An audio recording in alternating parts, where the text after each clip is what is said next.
Authored by Dr. Wale Akinyemi, who is the Chief Executive Officer, PowerTalks Corporate and Personal Development Consultants in Kenya.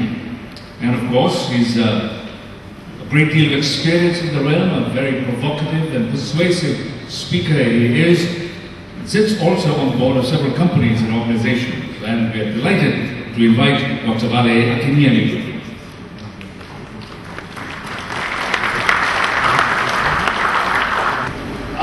The organizers for inviting me here. This has been a very splendid occasion. I come from a background of strategy. My first encounter with strategy in 1990 when I started working with what was then called the Institute for Policy and Strategic Studies. And I learned strategy under the instructions of a military general who told me this.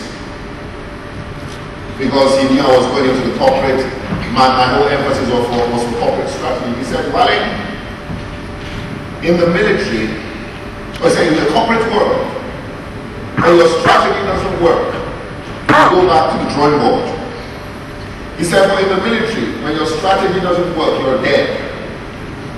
He said, so I want to teach you an approach to strategy in business like you are in ministry. In the corporate sector, or in this. So that's my objective, and I worked, in that kind of environment for a few years before now setting up PowerTalks as a corporate and personal development consultancy outfit. And of course, like you guessed, our main forte is strategy, especially as times are changing. So we're helping organizations, we're helping governments to appreciate the age in which we live and the changes we need to make and how to adapt to them. So let me start by, years ago there was this interesting program in London, in the UK. I don't know if it showed here. It was called Mind Your Language. Anybody ever saw that comedy? All those who saw it say aye. Aye. Okay, good. And Mind Your Language was an amazingly funny program, and I never missed it. And we actually have some backdated episodes that I still watch and laugh today. Now, as times have evolved, we really need to mind our language, and I'll tell you why. How about this? Over the years, words have taken totally different meanings from what they meant some time ago. The word virus. When I was a little boy, the word virus specifically had health connotations. Yes or no? But if I talk to my children, I have an 18-year-old son, I have a 13-year-old son, and an 11-year-old daughter. When we say virus, the first thing that comes to their mind is the computer. So all of a sudden, the word virus has taken up a different meaning. I remember we were talking about this morning when I was a little boy. If I played with any of the gadgets of my parents, and when I say gadgets, I meant the record player. How many people remember the record player? Or did you all remember the radiogram? Who knows what a radiogram is? Those big boxes, they had only one radio station, it was AM. And if you wanted to listen to the news at 10 o'clock, you switched on the radiogram at 9:45. Because it took some time to warm up. And then it eventually comes roaring with just one station. Now those were the gadgets, believe it or not, that was the iPod of the day. If you had the radiogram, then you were really something. And those days, if I touched any of the gadgets of my parents, they told me, get away, don't spoil it. But today, when my wife doesn't know what to do with her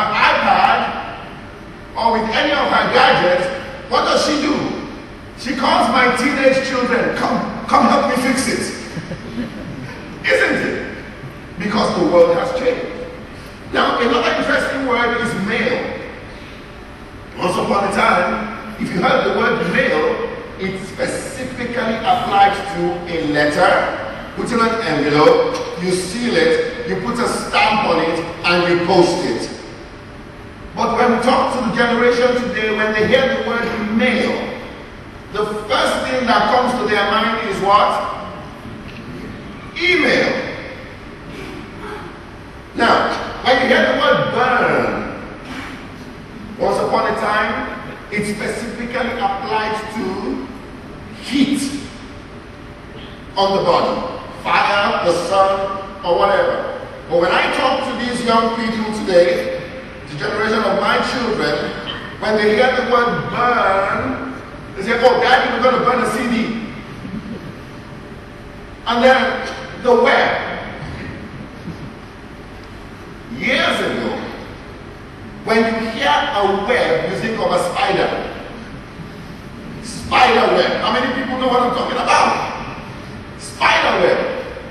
Now, when you talk to my children about the word web, the first thing they think of is what?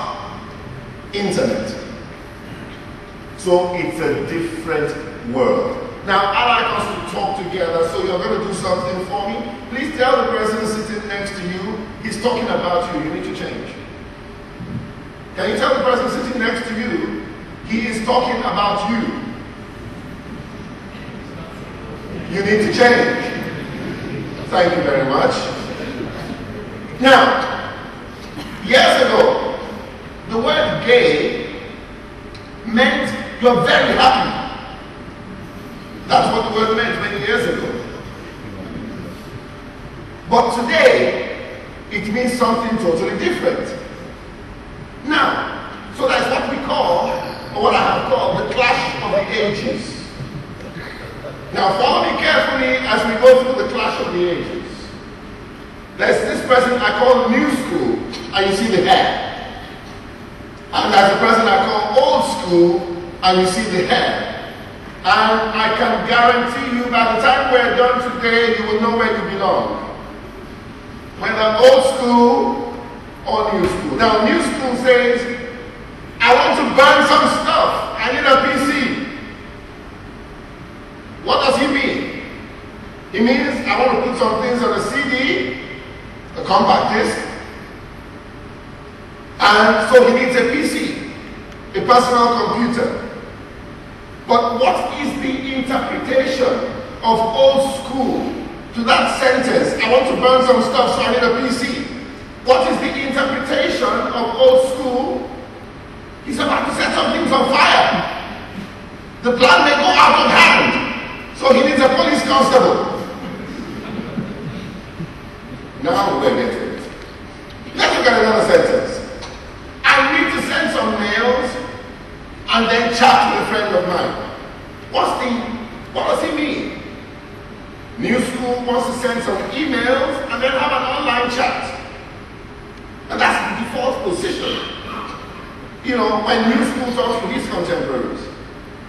But when old school hears that statement, new school wants to go to the post office to post some letters and then make a phone call or meet with a friend of his so they can talk.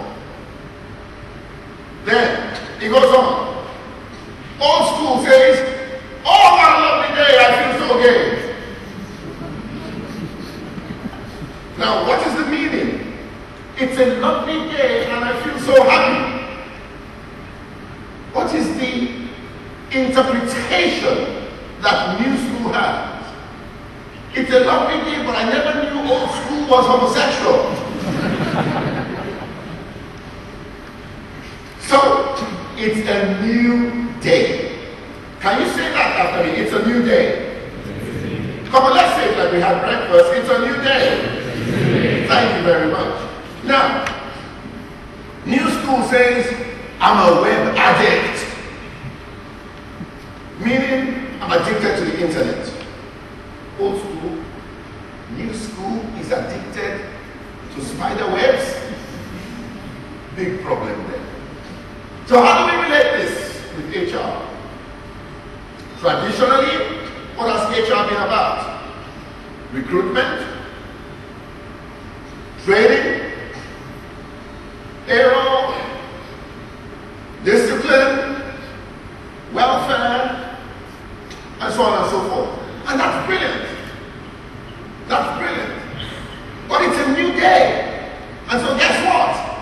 And there's a big warning here. Tradition can be hazardous to your development. Now, let me tell you what I'm talking about here. What's this? That's a fish, isn't it? Now, there's a story I've heard, you've probably heard it before, about this lady who, whenever she cooked, she prepared fish. She did this. She cut off the head and cut off the tail. So one day, her daughter asked her, "Mama, why do you cut off the head and the tail of the fish?" And Mama says, "My mother used to do it like that." So they get to ask the grandma. "Grandma," Mama says, "she cuts the head and the tail of the fish because that's what you do. Why did you do that, Mama?" The grandma. And Grandma thought and said, "You know, my mother used to do it like that." So things are really getting out of hand. Fortunately, the old matriarch of the family was still alive. So they get to her and say, "Grandma, great grandma, why did you cut off the head and the tail of the fish?" And she thought and said, "My pot was too small." Now, is it not sad that 4 generations later, we're still cutting off the head and the tail because great grandma had a small frying pan? Now what do we have here? And some people are still cutting off the head and tail today in the business without understanding why they're doing it at all. Alright, what do we have here? That's the fastest animal in the world. It's a cheetah. Now I want to take a good look at this cheetah. Look at the fangs. How many of you would like to be caught in the same cage with this guy here? Anybody? You'd like to be in the same cage? I can arrange it for you, no problem. We don't. Why? Because we know that these are bad guys. These are bad, but you don't hang around with these boys. Not after you have watched National Geographic. These guys are not friends. But guess what? Believe it or not, that's me. And it's not Photoshop. Okay?